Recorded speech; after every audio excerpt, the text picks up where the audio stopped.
शिवपाल जी तो सड़क मार्ग से ही चलते हैं और धन्यवाद देते हैं, कभी कभी बोलते हैं कि बहुत अच्छी सड़क हो गई है, अब अच्छी सड़क हो गई है, और कहते हैं कि मुझे सपोर्ट, वो कहते हैं बेचारे कि मुझे सपोर्ट नहीं किया गया, नहीं तो मैं भी ऐसे चाहता था लेकिन मुझे सपोर्ट नहीं किया।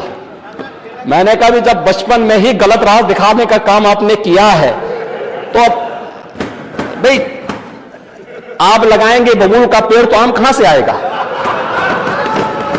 तो मैं अक्सर उनको कहता हूं इस बारे में।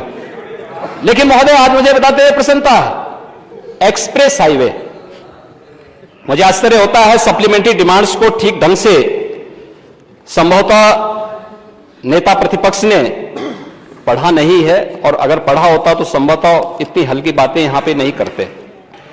हमने सप्लीमेंट्री डिमांड्स में जो नई मांग की है, वह सप्लीमेंट्री डिमांड्स में परंपरागत बजट के लिए पैसे की मांग नहीं होती है, ये नई मांग के लिए पैसे की मांग होती है। और इसमें गंगा एक्सप्रेस वे के लिए पैसा मांगा है, और वह भी टेंडर के दौरान जीएसटी 12% थी, इसका रेट बढ़कर के 18% हुआ है, उसके लिए पैसा मांगा गया है। 500 करोड़ रुपए से अधिक की राशि है। पूर्वांचल एक्सप्रेस वे के लिए कोई पैसा नहीं मांगा गया है, बुंदेलखंड एक्सप्रेस वे के लिए कोई पैसा नहीं मांगा गया है, गोरखपुर लिंक एक्सप्रेस वे के लिए कोई पैसा नहीं मांगा गया है, बलिया लिंक एक्सप्रेस वे के लिए कोई पैसा नहीं मांगा गया है, और लखनऊ कानपुर या किसी भी अन्य एक्सप्रेस वे के लिए पैसा नहीं मांगा गया है। यह गंगा एक्सप्रेस वे का पैसा है। मुझे लगता है ये जानकारी उनके संज्ञान में होनी चाहिए। और दूसरा, उनके संज्ञान में यह बात भी होनी चाहिए कि जो गोरखपुर लिंक एक्सप्रेस वे की बात कर रहे थे, 6000 करोड़ रुपए का बन रहा है। मुझे लगता है कि उनको तथ्यों की जानकारी होनी चाहिए। 6000 करोड़ का नहीं है, बल्कि कुल 3500 करोड़ रुपए का है।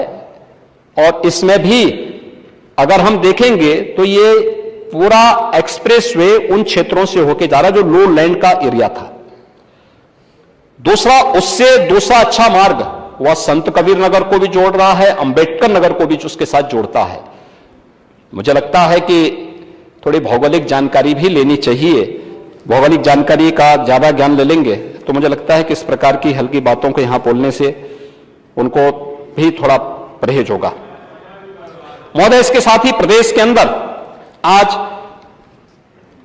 एक्सप्रेस वे के रूप में उत्तर प्रदेश की पहचान बन गई है। पूर्वांचल एक्सप्रेस वे भी है, बुंदेलखंड क्षेत्र भी हमारा एक्सप्रेस वे के साथ जुड़ चुका है। पश्चिम को पूरब से जोड़ने के लिए गंगा एक्सप्रेस वे पर काम चल रहा है, और हमारा प्रयास है कि प्रयागराज कुंभ 2025 के पहले हम इस एक्सप्रेस वे के कार्य को पूरा कर सकें। इसके बारे में हमारा पूरा प्रयास है कि इस कार्य, और ये देश के सबसे बड़े एक्सप्रेस वे में से एक है।